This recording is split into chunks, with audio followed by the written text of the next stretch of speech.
बात का हम लोग करना चाहिए। तर्क की मतलब आपको किसी ने कुछ लिख दिया, कर दिया, बता दिया और आप बंद करके मान लेते हैं। ये कतई मत मानिए कि कृष्ण भगवान ने कानी अंगुली पर जो है गोवर्धन पहाड़ को उठा लिया था। एक बहुत बड़ी बेवकूफी भरी कहानी।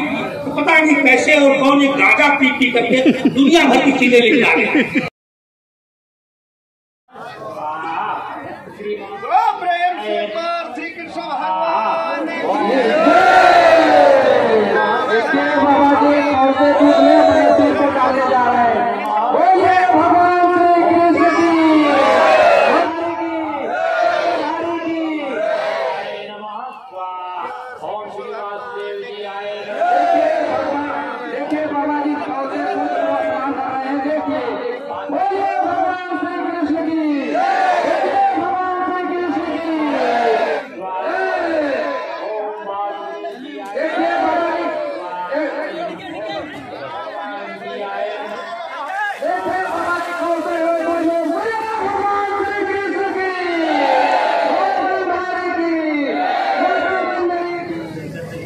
मेरे भी समझ में नहीं आ रही कहाँ से शुरू करूँ, किधर से शुरू करूँ।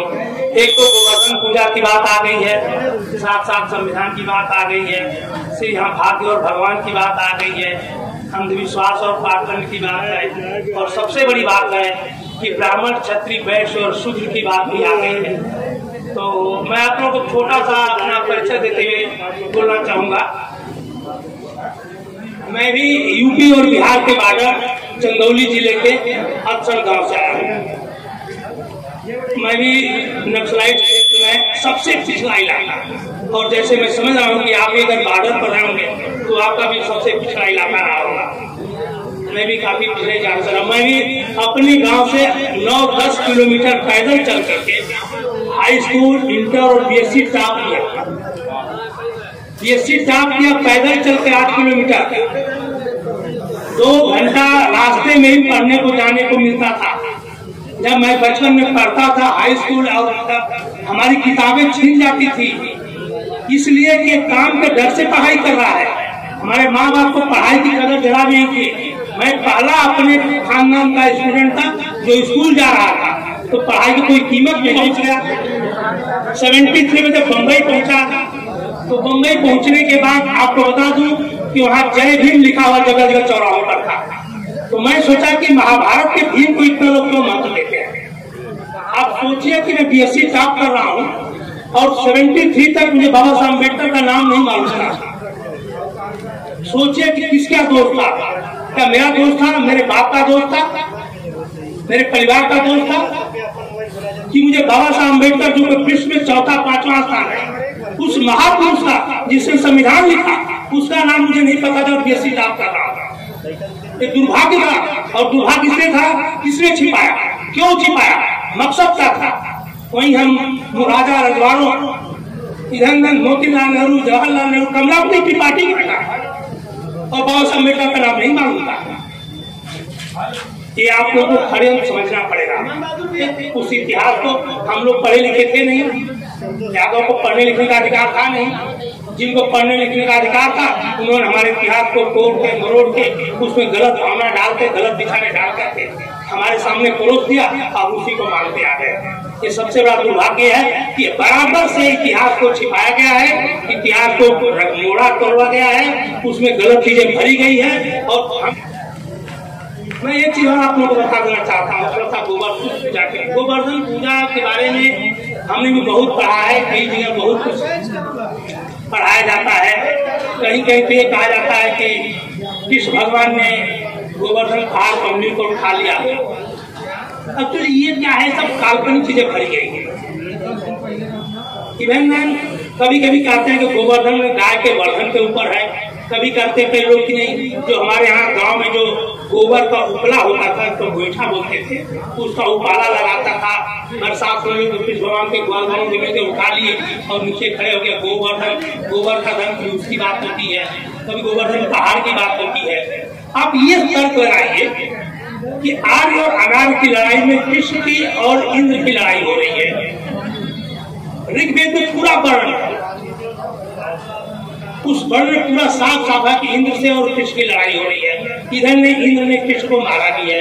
वो 1000 सेना के साथ, गाय पशुओं के साथ जो है वो गोवर्धन पहाड़ की गुफाओं में रहते थे, बहुत बड़ी सेना रहती थी। और उन्होंने यहाँ तक की है कि वो पैदा भी हुए हैं। जब वो पैदा हुए हैं, ग्वाल बालों के साथ रहे हैं, गाय भैंस चराए हैं, सेना रखे हैं, लड़ाई किए हैं, तो भगवान कैसे हो सकते हैं?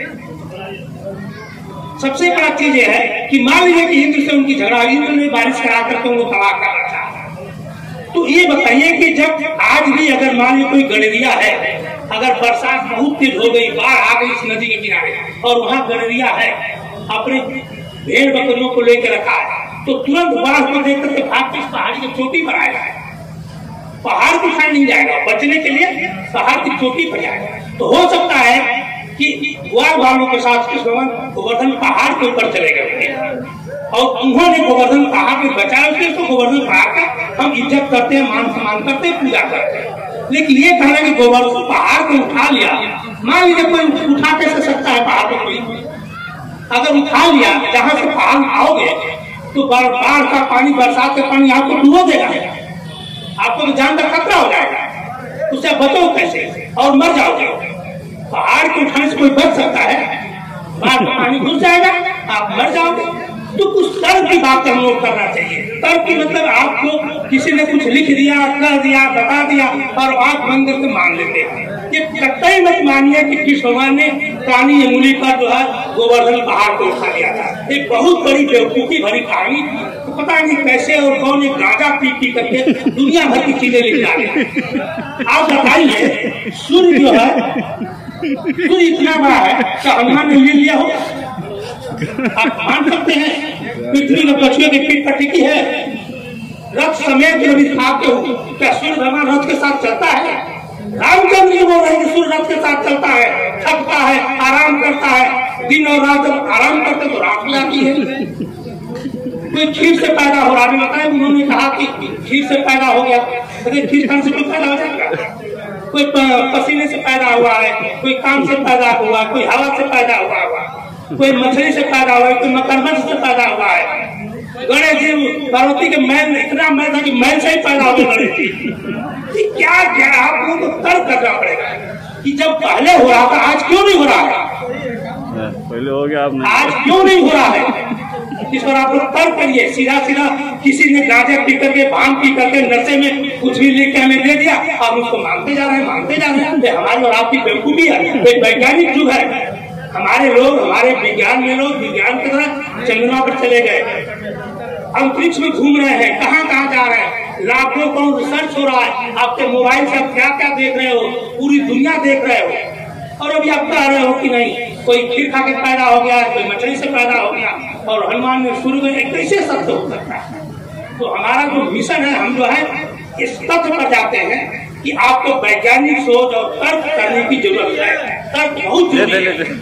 आपको बता दिए चीज पूरा लिए 200-300 साल पहले, 200-300 साल पहले आप सोच सकते हैं कि कोई भी ब्राह्मण अपने घर में गोबर फेंकता रहा होगा, गाय पालता रहा होगा?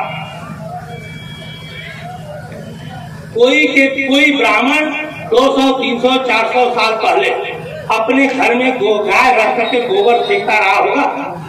हाँ या ना बोलिए? नहीं रखता होगा। लेकिन उसके पंडोहे में दूध कहाँ से बहता था? कौन देता था? हम यादव लोग देते हैं। यहाँ तक कि लिखा है वेदों में कि यादवों को दूध, दही, घी पैदा करने का अधिकार है, खाने का अधिकार नहीं है। इधर कृष्ण भगवान को भी, जो हमको भगवान नहीं मानता, मैं महापुरुष और नायक मानता हूँ, उनको भी खाने की मनाही थी।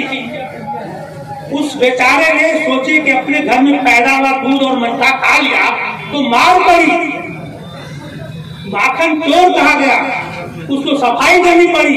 मैया मेरी, मैं नहीं माखन खायो, घोर भयो गैयन के पीछे मधुबन मोही पठायो, शाम भयो घर आयो, मैं कब माखन खायो?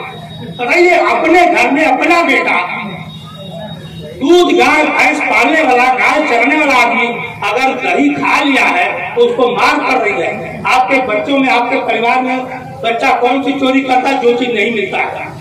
इसका मतलब किसको दूध दही खाने के मारे कभी नहीं मिला। एक और उदाहरण देता हूँ, ताही अहीर की छोकरियां, ध्यान किए, ताही अहीर की छोकरियां छठिया भर छाछ पर नाच नचा रहे। क्यों नहीं लिखा गया ताही अहीर की छोकरियां छठिया भर दही पर, छठिया भर दूध पर, छठिया भर घी पर नाच नचाती थी? क्यों मंठे पर लिखा गया?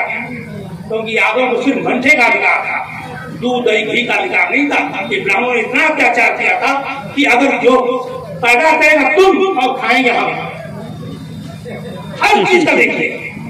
जितनी उन्होंने नियम कानून संविधान बनाया है, मनुस्मृति पढ़ी है, सिर्फ और सिर्फ उन्होंने अपने बैठे बैठे जिंदगी भर 10 पूछ का 1 लाख साल तक हलवा पूरी खाने का एग्रीमेंट बैठे बैठे कर लिया था और अयाशी का एग्रीमेंट कर लिया था। 12 साल 15 साल की लड़की दान दे दो, लड़की कन्यादान, सुना ना कन्यादान, आज भी शादी में देते हैं। लड़की कोई वस्तु ऐसे दान देते हो? क्यों दान देते हो अपनी बेटी को? अगर दान देते हो, अगर दूल्हा ससुर सास ससुर उसको जान से मार डालते हैं, जला देते हैं, तो फिर क्यों रोते हो? तुम्हें दान दे दिया ना, भूल जाओ। दान का मतलब है धन संपत्ति। आज आप गोवर्धन पूजा में दान दिए हो तो श्याम न्याय से मांगने आओगे कि दान देके भूल जाओगे? लड़की अगर दान दिया तो भूल जाओ, फिर कोर्ट कचहरी मत जाओ। हमारे आप बता रहा हूं कि हम तो इतना पढ़े, इतना अध्ययन किए हैं, इतना गलत, इतना प्रचार है कि कभी कभी इतना गुस्सा आता है, इतना मतलब व्यथित होता है मन की सोच नहीं सकते आप। ऐसे ऐसे नियम कानून बने थे कि आप सोच नहीं सकते, और सिर्फ अत्याचार करने के लिए, गुलाम बनाने के लिए, और अपने को हलवा पाइए। विश्व में था कि अंधे और गूंगों को पढ़ाने के लिए भी रिसर्च हुआ, मालूम? तो अंधों को पढ़ाने की विधा बनाई गई, गूंगों को पढ़ने की शिक्षा दी गई, और हमारे देश में अच्छे बड़े बढ़िया विद्वानों को पढ़ने के लिए रोका गया। जिस देश में पढ़ने के लिए रोका गया उस देश का विकास कैसे होगा?